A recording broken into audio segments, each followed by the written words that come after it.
I'm going to turn captions off. All right. So as JB mentioned, working on issues related to identity and science communication training in particular, and what I'll be presenting today is largely based on a research project funded by the National Science Foundation. It's a 5-year project. We are starting or midway through year 4 of this project. This is a research and training project. Now, within the current context of political context in the U.S., we're thinking about how to position this work, considering that a lot of the keywords included in our grant proposal were included in the blacklist that Senator Ted Cruz released publicly about a month ago or a couple of months ago. However, surprisingly, and not trying to get too political, but I think it's important to think about these things. Our project was not in the list of identified projects that should be defunded by the National Science Foundation. But I wonder if that's going to happen anytime soon. So a lot of the work that we are currently doing, it's somewhat contingent on the continuation of that funding. So again, and I think that matters because we're seeing more conversations within the scientific community about the need to be more engaged, more vocal about the attacks on science that we're seeing in the United States. Just a few weeks ago, there were marches, the Stand Up for Science marches all across the nation, where scientists were voicing their opposition and their concerns to the attacks and the defunding of science, particularly National Science Foundation and National Institutes of Health. So there's always this question. I mean, this is not new. In the last several decades, certainly has been a little bit more, I guess, particularly since 2016, I guess, more prominent conversation about the extent to which scientists should become advocates.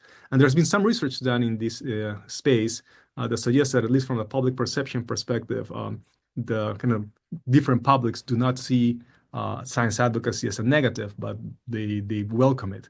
But of course, it's very context and topic specific. I mean, we have issues like the pandemic or climate change, where certainly there's more partisan perspectives on the extent to which scientists should become more engaged. But again, this brings questions about, again, how and what ways should scientists engage, and how should they prepare for that type of engagement, for that type of communication. There are, of course, questions about the extent to which scientists themselves should be the public communicators, or and instead of leaving that job to professional communicators. And so there's been a lot of work that it's being done. I have colleagues, my colleague John Besta here, also at Michigan State, is looking at questions related to infrastructure. So the infrastructure of scientific societies or universities in terms of communication infrastructure that should be put in place, should be funded, and to allow scientists to work with professionals instead of having scientists themselves become public advocates. But there's always going to be scientists who are interested, and because of the nature of their work, a lot of the scientists we're working with are environmental scientists that work with communities, that work in issues related to energy justice, environmental justice, that have a strong connections with those communities, and are more inclined to speak with them or on behalf of them in some cases.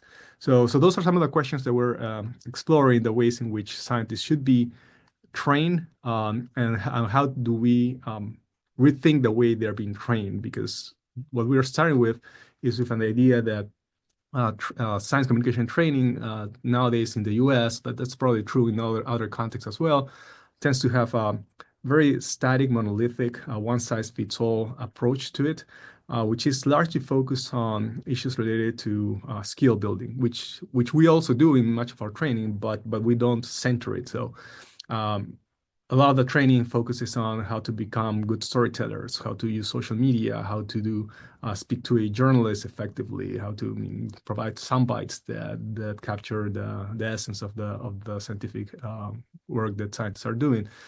So very skills based. How to write an op-ed, for example, it's another one.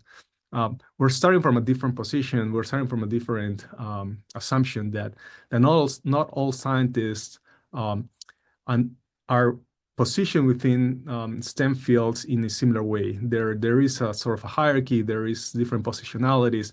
based on people's identities, based on people's stories, people's lived experiences. And we're trying to understand how those identities come into play when scientists either decide to engage and then how they engage.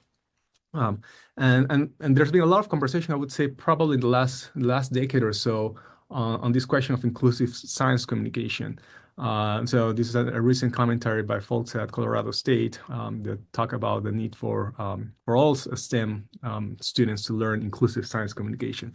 And this idea of inclusive science communication, I'm going to jump ahead a little bit here, certainly fits with conversations that we've been hearing for a very long time about how to do science communication and challenging some of the dominant paradigms of science communication.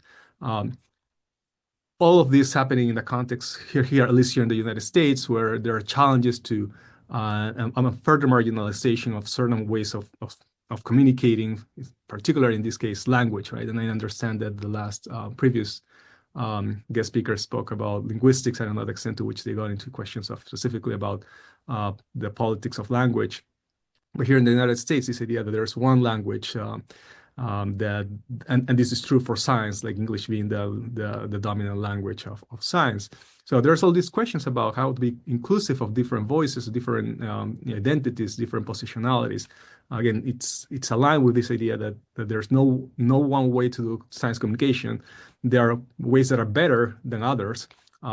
Certainly, there are things that we need to think about in terms of why are we doing science communication for? What are we trying to achieve? What are the goals? What are our objectives with science communication? And move past or beyond this idea that we just need to raise awareness, right? To get people to understand the value of science and to welcome science in public discussions and policy decision making. A lot of these questions of strategizing of science communication are relatively new to most scientists that still follow what I'm sure I'm preaching to a choir here, the fallout deficit model, right, of communication, where scientists think that they have all the answers and the public is just this empty vessel that we need to fill with information, and then they will make the right decision. So this is one way of doing science communication. It's not the most effective way of doing science communication. It is the dominant way still in most places. We've had conversations about the importance of moving past this kind of like one-way form of communication to a dialogic model of communication, right? So where we engage in conversations with different stakeholders, with different publics to better understand, to be more empathetic with them, and to be more responsive to different needs of different communities, right? Which is it's a better model of doing science communication. But what we're operating under is this idea that in this project, it's about relational science communication. A relational science communication, it's not just having a conversation, but it's building relationships, right? So, and that's nothing new. That's the core of the whole field of public relations, right? It's building trust, building relationships with different stakeholders that are long-term. They're not just one-off type of relationships, but that again create that bond between individuals, between scientists and communities. So that's the model that we're starting, and this model is really an exchange model, a cultural exchange model of between scientists and different publics.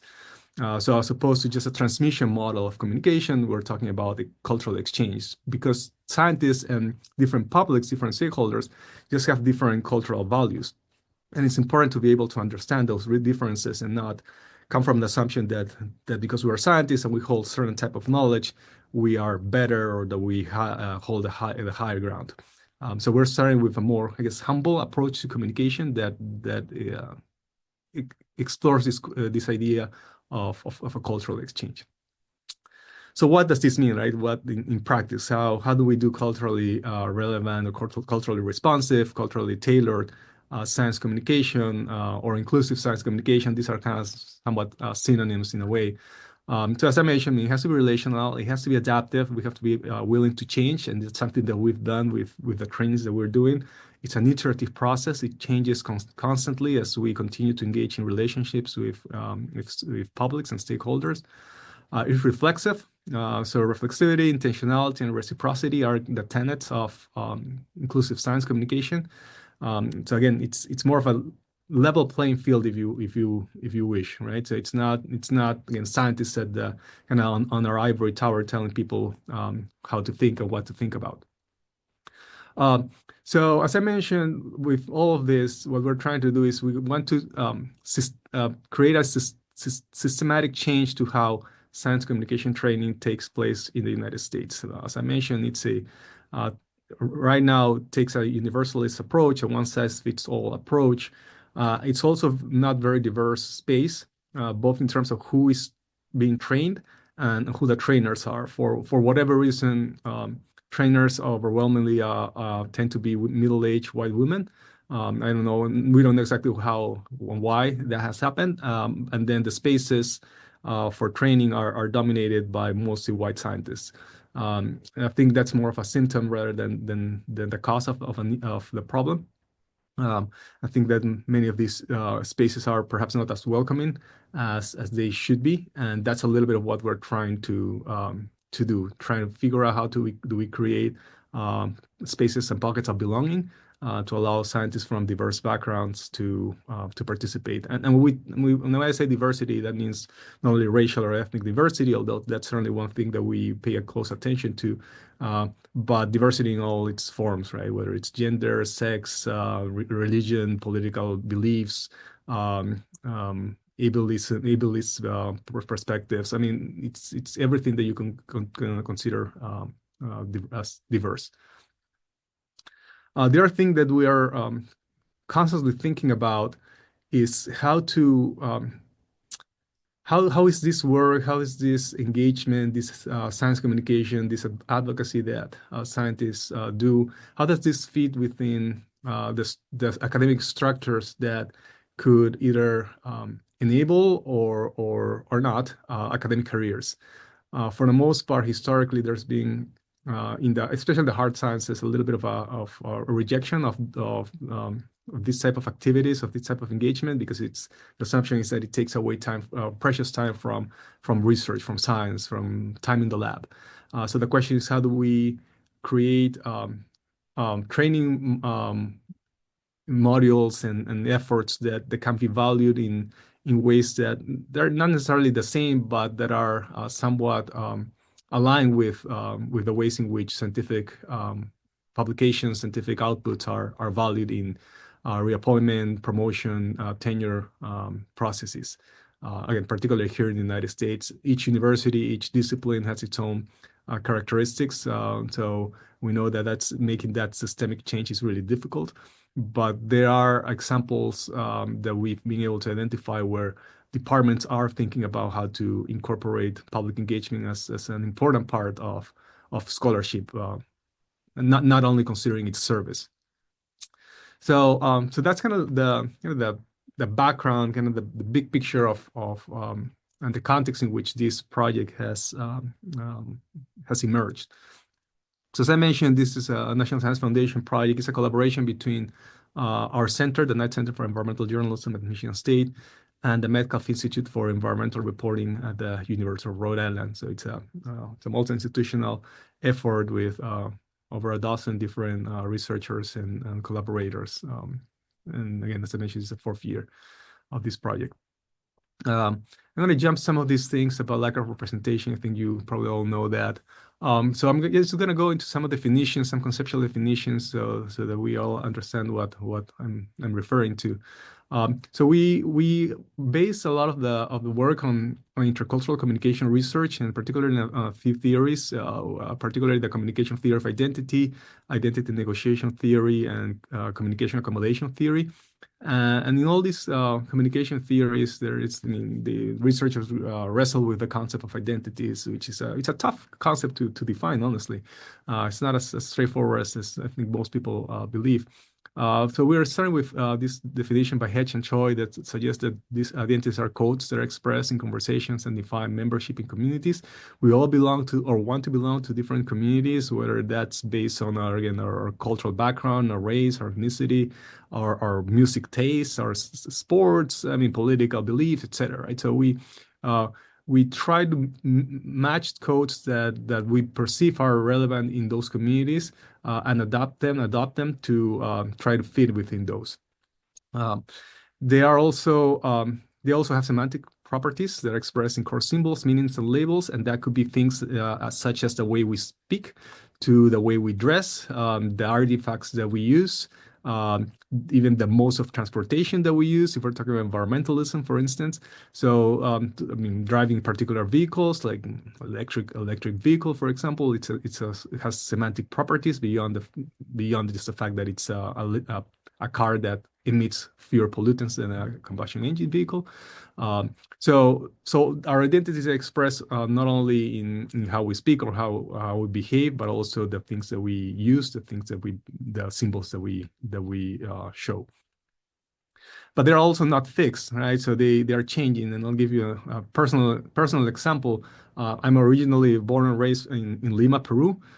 So my cultural identity is pretty much Peruvian, but I've lived in the United States for now 2 decades, and I became an American citizen about 3 years ago. So I've been thinking a lot about my identity and how being now an American citizen, what does that mean beyond my rights and responsibilities that have changed. So I've been wrestling, and I have two kids who were born in Peru but moved to the United States very little. So their identities, their cultural identities, have also are sort of a hybrid identity. And I keep thinking about those things, and certainly who I am today from an identity perspective is very different than who I was 10, 20 years ago.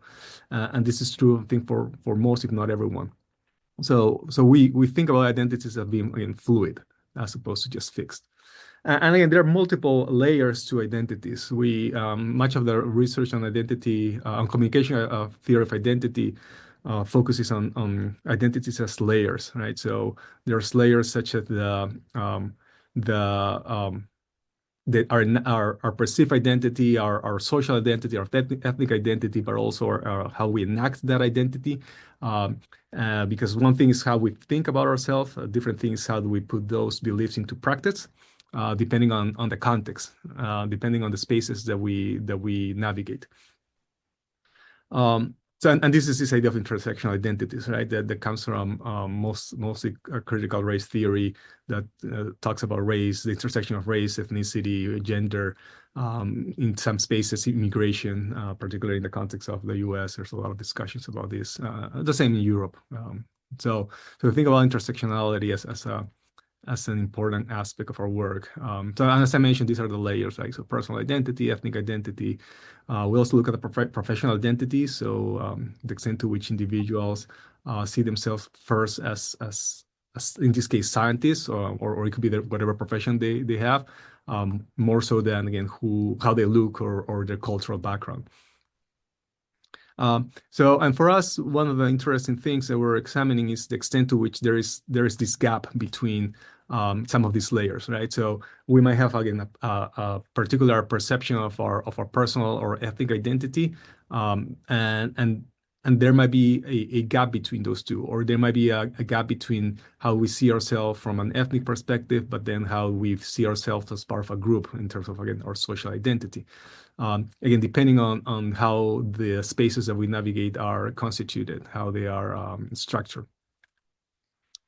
And then so these are kind of like these are, if you wish, our independent variables in our model. And we're still working on several different projects. There's a lot of work that have used theory of planned behavior to try to understand how do scientists decide to engage or not, and the actions that they take in terms of, again, communication practices. And for those familiar with theory or not familiar with theory of planned behavior, right? So we have our main predictors are beliefs, attitudes, and social norms. And oftentimes the studies that use theory of planned behavior tend to control for socio-demographic variables like race, income, education, gender, etc. We're trying to expand those conceptualizations because we believe those are too rigid to understand the fluidity of identity, which is why, again, we're measuring identity with a much more precise set of scales. But in this model, when we're talking about, again, behavioral outcomes or communication outcomes. In this case, these are the two that we're interested in. So the extent to which individuals feel that they are being understood, and this could be again in STEM contexts, or it could be on in non-STEM context or in public settings, right? So speaking with diverse publics. And the second one is communication satisfaction, right? So when a scientist, a communicator is in a position of talking or communicator in science, how satisfied they feel that they've with the job they've done, right? And that could be, and then our hypothesis that's related to how the extent to which there are there's dissonance and the identity gaps are large between who they think they are and the extent to which they feel they belong to certain groups.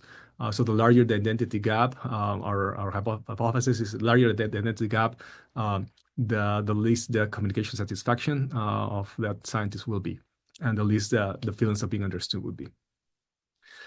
So we've done a few studies on this. So we first did a qualitative study we published in Science Communication a couple of years ago that examining again some of these preliminary questions. And most of the literature, although it's evolving and it's growing and focusing in on questions of identity, of language, of culture, had not really explored, at least in the context of the United States, the ways in which, again, scientists were thinking about these different identity layers.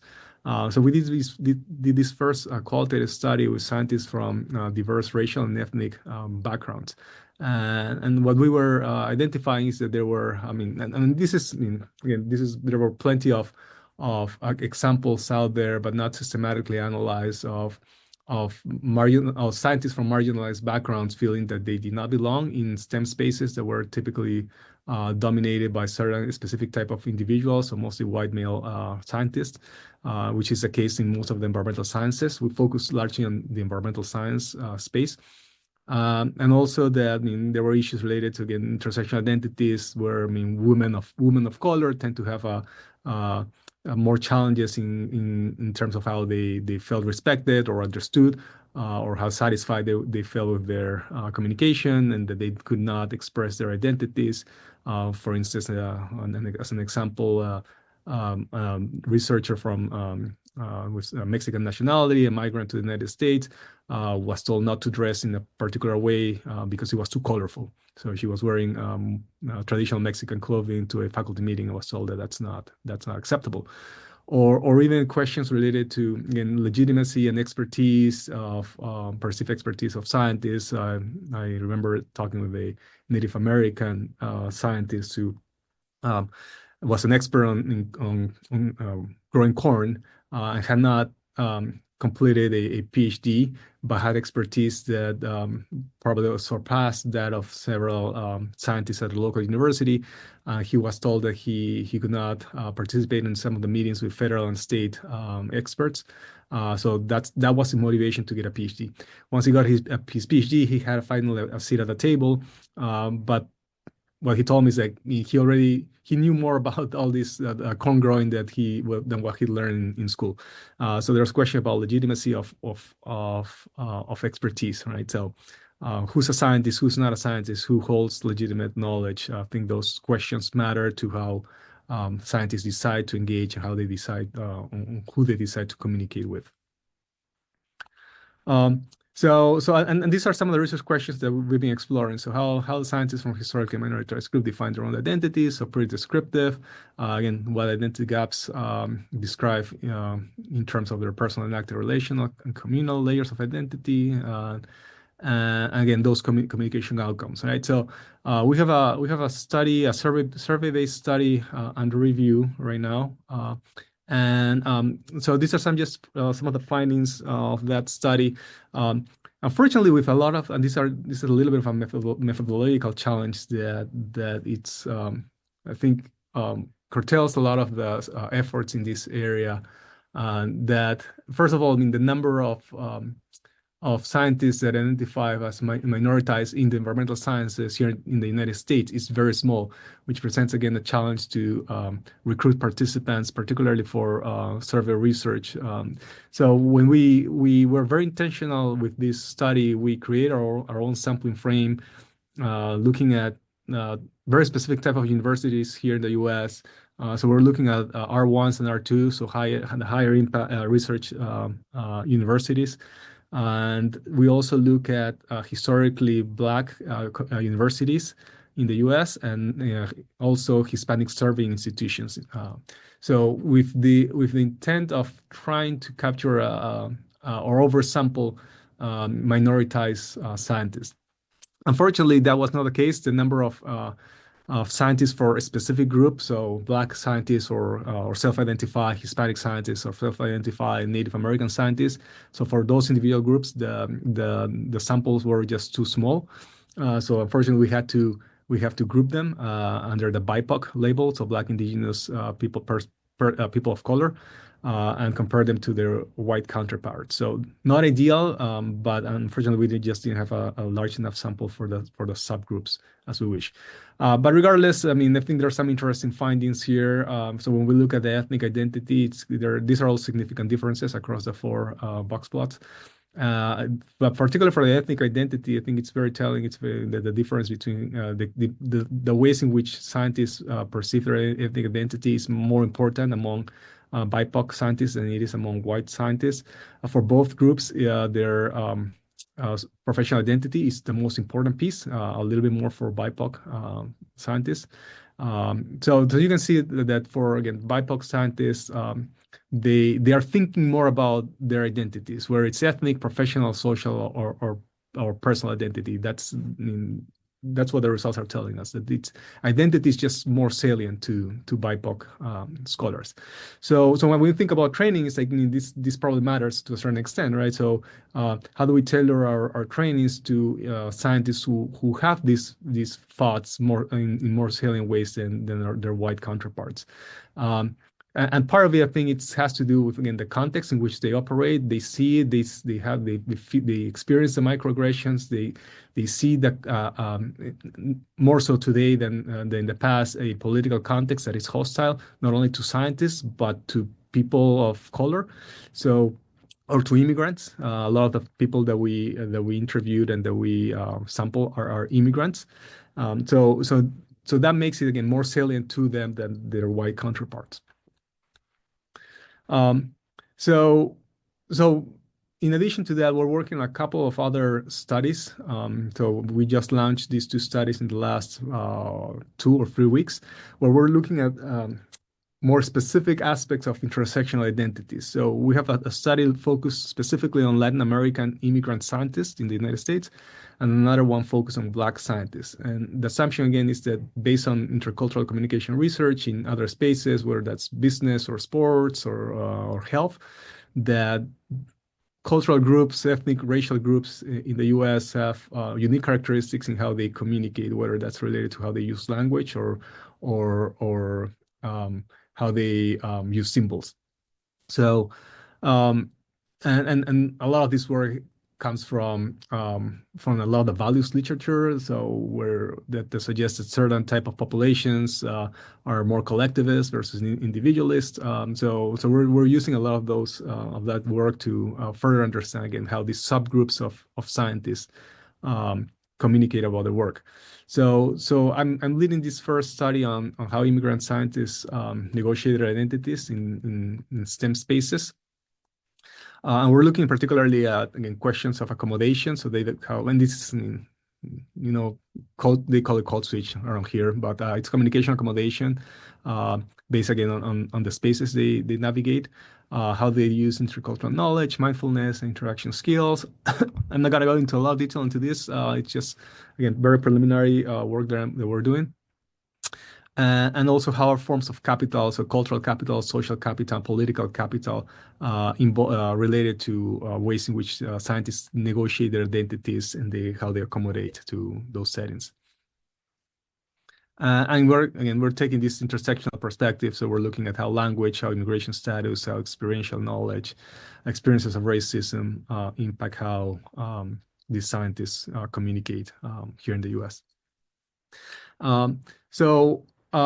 and just to give you a little bit of a sense of where we're headed methodologically, this is somewhat novel. I think in the space of science communication, we're trying new things. We're trying to be intellectually humble and recognize again that these specific populations that we're working with have unique characteristics and unique needs, and we cannot just go into those spaces or work with those communities with assumption that our surveys or our interviews will work in the same way that they do with other populations.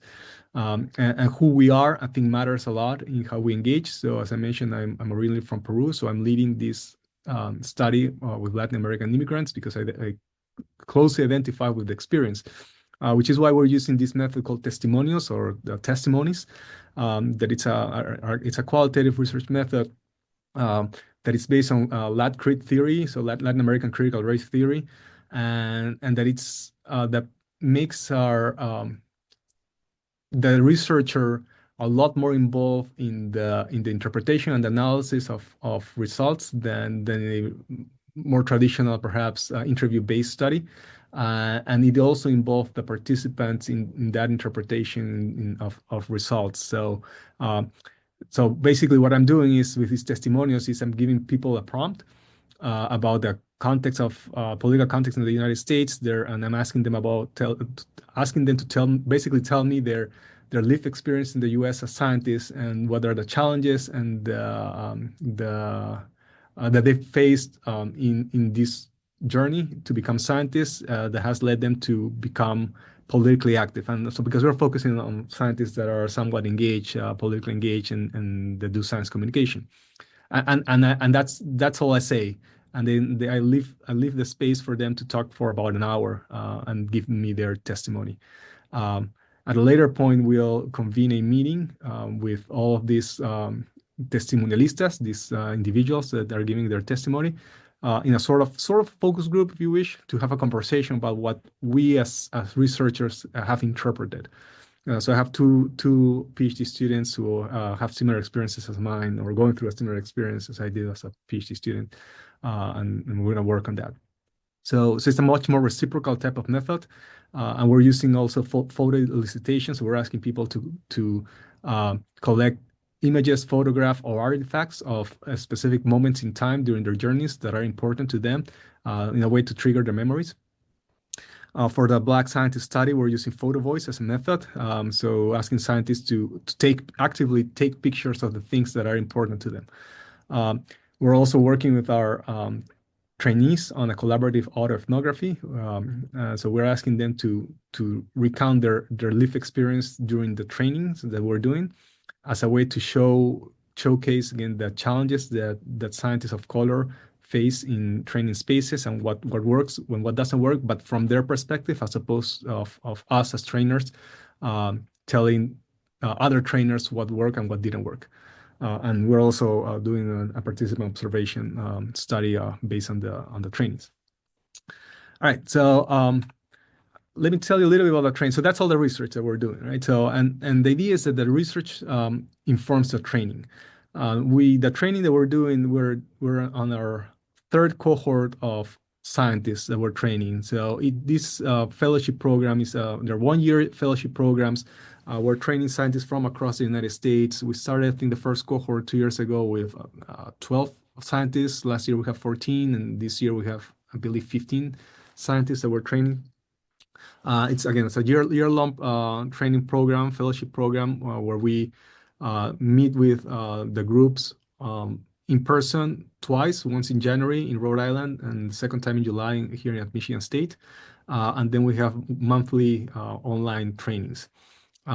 So again, we iterate constantly. So this version of the training, this third year, it's certainly the best in many different ways, just because we've learned from our own mistakes, and we have more evidence, more research to back up some of the things that we're doing.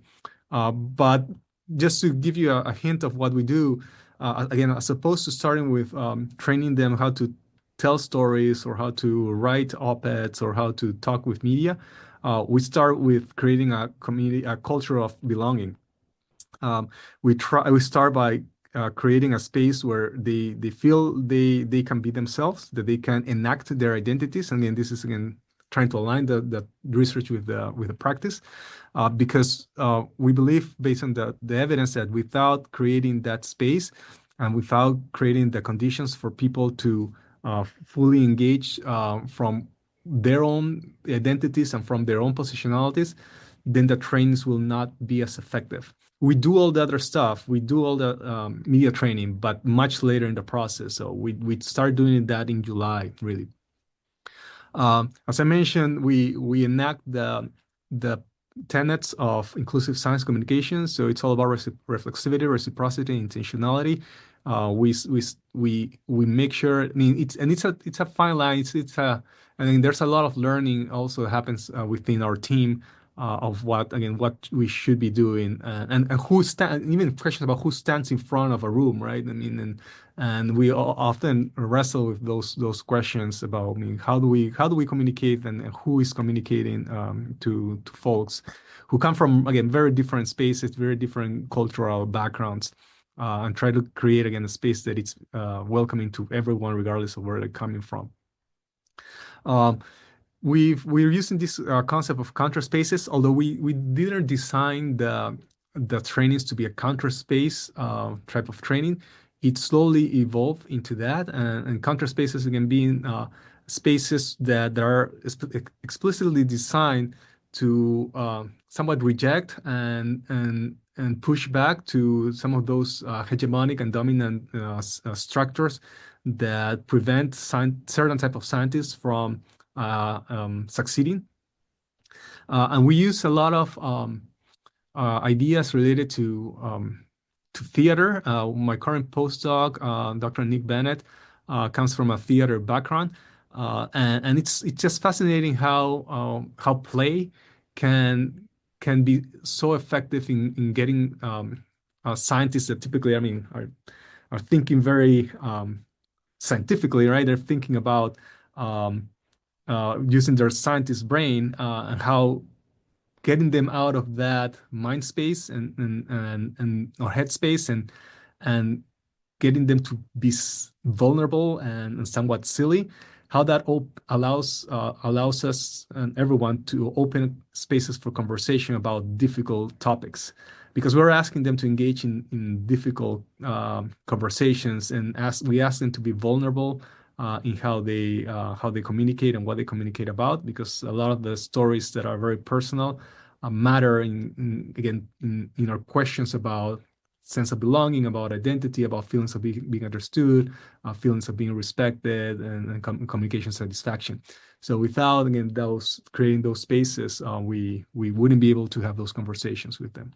But again, as I mentioned, we still engage in this stuff. We come here in July, and we make them practice interviewing. They are working on a podcast, so they have to learn how to tell stories. But we also are very mindful that the ways in which we tell stories in science communication is somewhat limited. And this is something, there was a fascinating conversation we had last year with the second cohort when we were doing a session on storytelling, and my colleague here, Jason Jacks, who leads this session, largely focused on this model of storytelling that is dominant in Western cultures, you're all certainly familiar with, which is the hero's journey.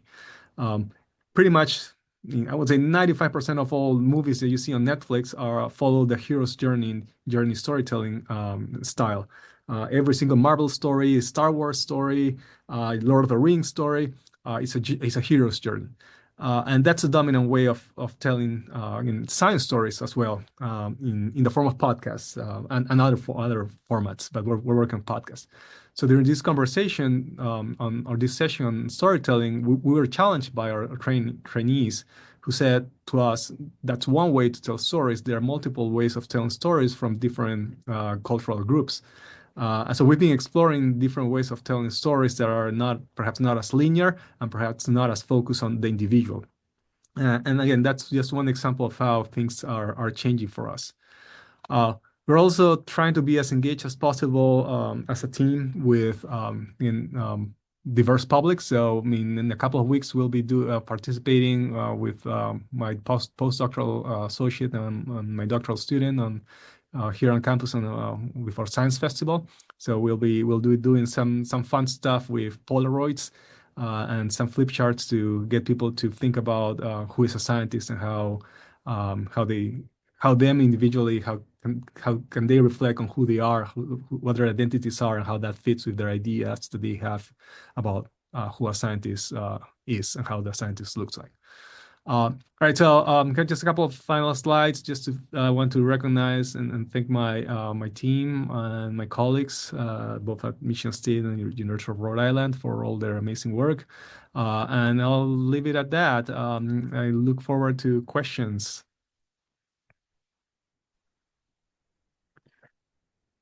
Thank you, Bruno. Fascinating talk. Apologies, I lost my internet for the last 10 minutes, so I disappeared from the meeting. I think I wasn't the only problem.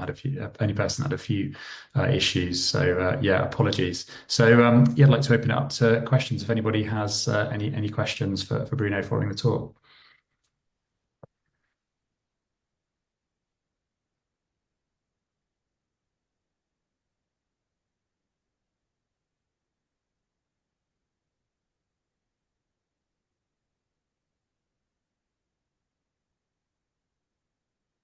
Yeah, Asli, over to you.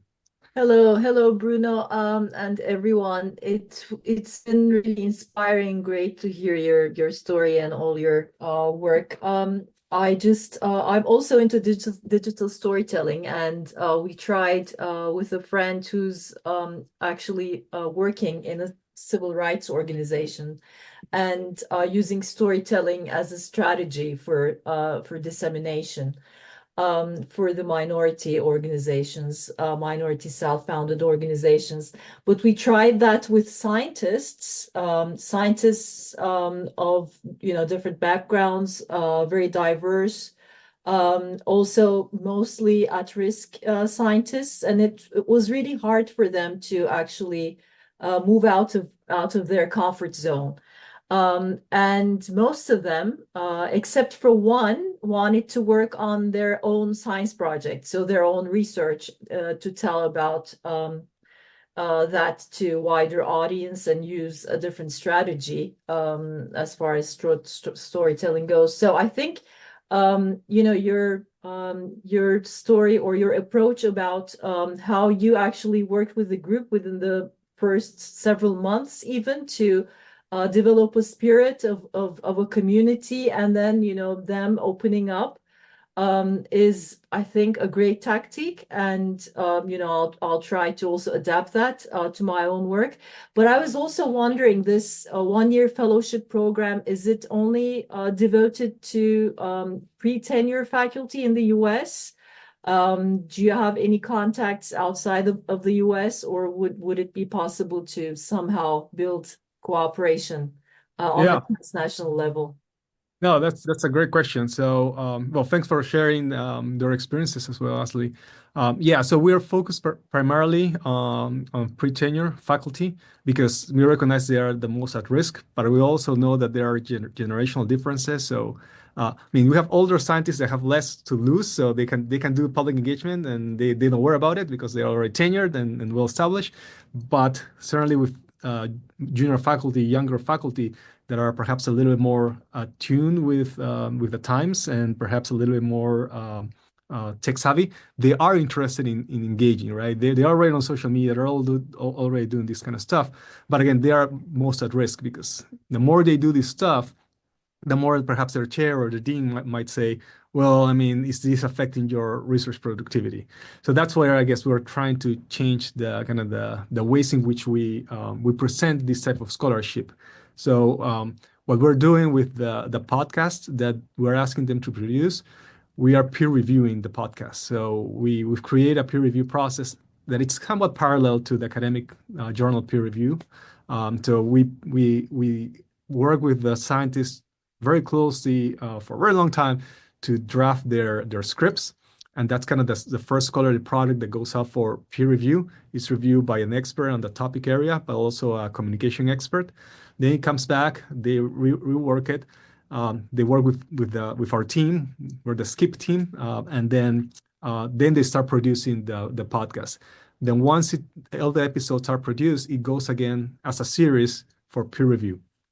So we're hoping that once that's done, that each individual scientist can go into their tenure process with something a little bit more robust that their the evaluators, the reviewers, their chairs, their dean can understand and say, okay, this is not just somebody just turning on the mic on their computer and just talking for an hour with a colleague, right? But it's a little bit more involved and more, I guess, higher quality, if you wish. To your second point about networks outside, actually, my colleague Sancha Meneses, who is a copy-I at the University of Rhode Island, well, we're crossing our fingers because who knows with the political climate right now. She's planning a Fulbright. And she's going to Brazil to work with Luisa Maserani, and to the UK to work with Emily Dawson to try to test and replicate some of the things that we're doing here in those two different contexts. Hopefully, if that comes through, she'll be in the UK sometime either later this year or early next year. I can put you in contact if you wish. Yes, great to hear that. If I can, maybe I can share my email in the chat and we can build the contact. Would that be possible? Yep. Thanks. Absolutely. Thank you. Thank you. Any further questions for Bruno, please?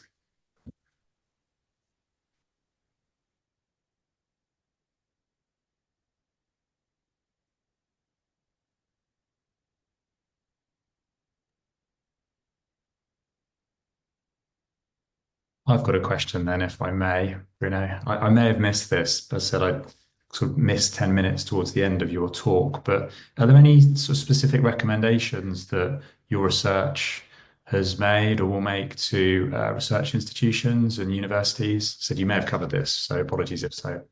Yeah, a little bit, maybe not as much. So yeah, so I think it's a great question. So I mean, what one of the things that motivated us to do this work was that other universities, I mean, here at Michigan State, I would say about a decade ago, perhaps a little less than that, the university decided that scientists should learn how to communicate. So they hired all these different training organizations. So here in the U.S., particularly, I think we brought in Compass, which is kind of one of the largest science communication training organizations out there, to do trainings, right? And they will come here and they will spend a couple of days, or perhaps, I don't know, a half-day training session with whoever wanted to sign up, and then they will leave. They will leave. So we started thinking about that, and it's like, well, how much does that really help, right? How much what type of what outcomes does it lead to? What type of goals are being met with that type of training? Because I mean, they're very rigid trainings, right?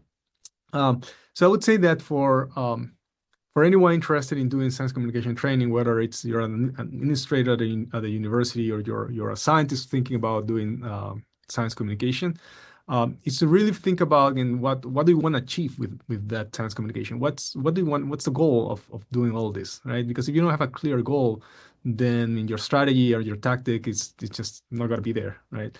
And so before spending tons of money in bringing and I respect a lot my colleagues at Compass and other places, so with all respect to them, if we're going to spend a lot of money bringing people in, we need to really think about, I mean, what are we trying to accomplish? Because otherwise, it's just, I mean, you might learn a skill or two here and there, but I mean, at the end of the day, yeah, how much is it going to move the needle?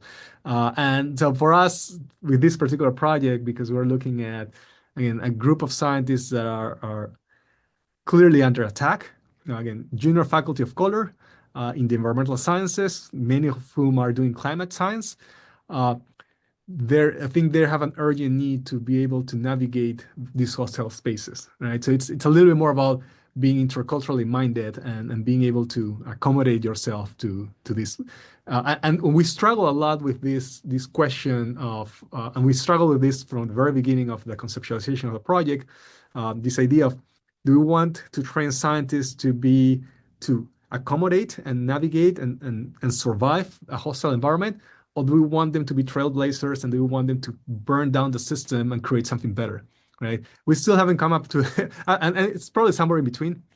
But we still haven't figured exactly how to do it, or where to kind of like place ourselves within this continuum. Great. Yeah, thank you. Challenging. Any further questions?